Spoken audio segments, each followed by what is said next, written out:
2 de septiembre de 2023. Quedan 120 días para que acabe el año. Y hoy comentaremos una efemérides muy romana. Hace unos cuantos años ya tuvo lugar una batalla de esas que sí o sí cambiaron el rumbo de la historia. El 2 de septiembre del año 31 a.C. tuvo lugar la batalla naval de Actium, o Accio, con grafía moderna, frente al Golfo de Ambracia.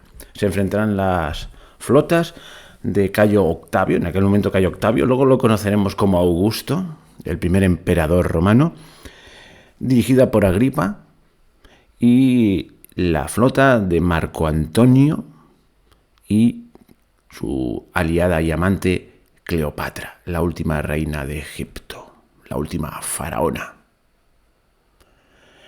Veremos un poquito el marco general de esta batalla, sus consecuencias, y ya Dios mediante, en uno de esos capítulos que dedico al mundo romano, pues la trataremos con profundidad, los pormenores de la batalla y todo esto. Pero vamos a ver por qué fue tan importante y tuvo consecuencias para la historia esta batalla.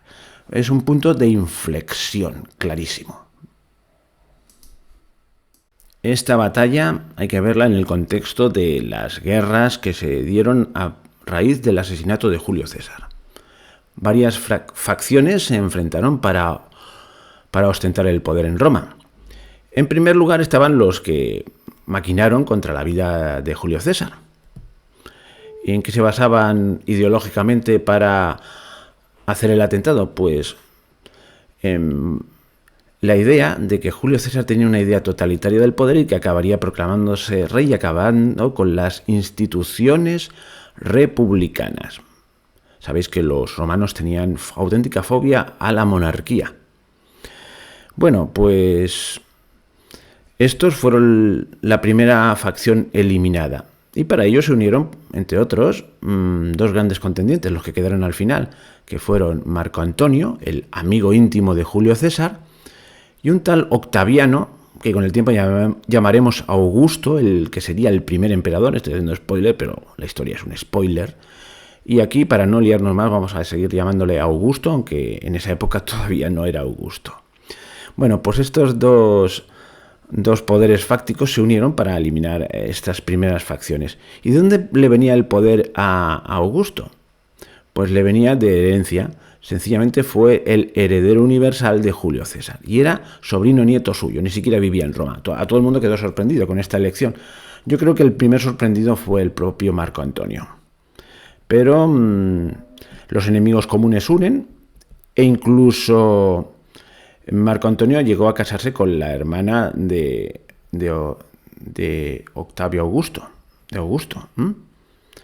Pero claro, cuando solo quedaron ellos dos, las diferencias se fueron enconando porque los dos iban a por el mismo objetivo, tener el poder, y el poder es difícil de compartir, y se fueron distanciando. Más cuando cuando Marco Antonio rechazó a su esposa, que no era ni más ni menos que la hermana del propio Augusto. Y se hizo amante de Cleopatra.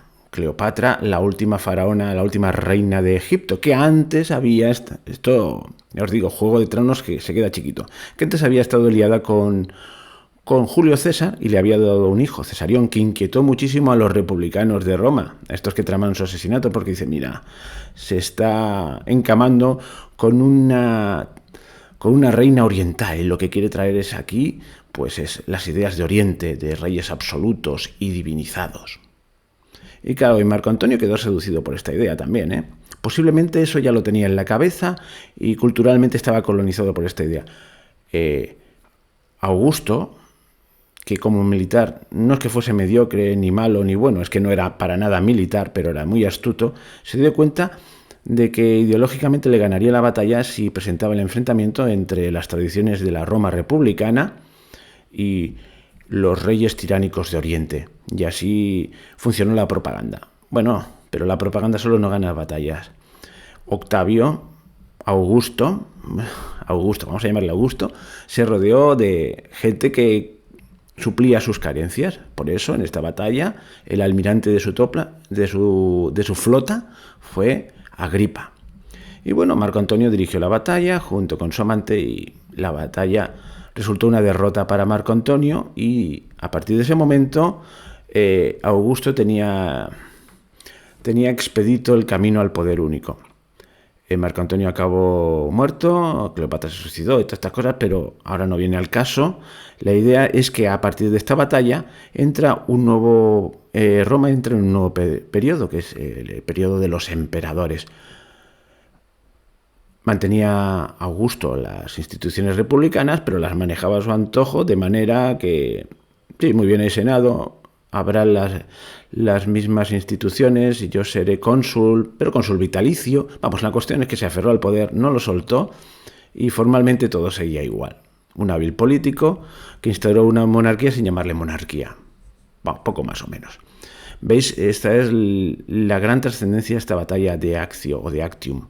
Si hubiese ganado Marco Antonio, posiblemente hubiese entrado una mentalidad distinta en el poder político de Roma y se hubiese consolidado pues una visión más oriental del poder. De ahí la trascendencia de esta batalla. Bueno, vamos a seguir con más efemérides. Y hoy vienen efemérides muy del mundo romano, ya veréis. Y la primera efemérides de estas que he dicho que son muy romanas, pues es que en el año 44 a.C., es decir, antes de la batalla de Accio, como 11 años antes, pues Cleopatra VII, la famosa Cleopatra, pues declara regente del reino a su hijo Ptolomeo XV. ¿Y quién es este Ptolomeo XV? Pues un muchachito que antes he nombrado con otro nombre, Cesarión. Me he dejado llevar por el amarillismo. Cesarión significa pequeño César, y es porque era el hijo de César. Hijo, digamos, ilegítimo. Al no ser reconocido por él, aunque todo el mundo sabía que era suyo, y todo apunta a que era suyo efectivamente, pues no podía ser ciudadano romano, era cauto César. Pero claro, podéis comprender que esto molestase a los más acerbos republicanos de Roma. Incluso se dio un garbello con su madre por ahí, por Roma. Entró con una entrada triunfal y tal, lo que faltaba.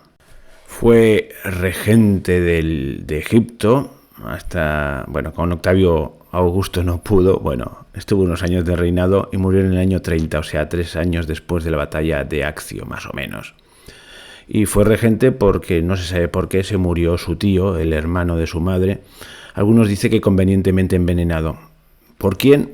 Bueno, no pensemos mal, a lo mejor fue su propia madre, bueno, Cleopatra, la que lo hizo, pero ya veis que ahí era un oficio peligroso el ejercer el poder.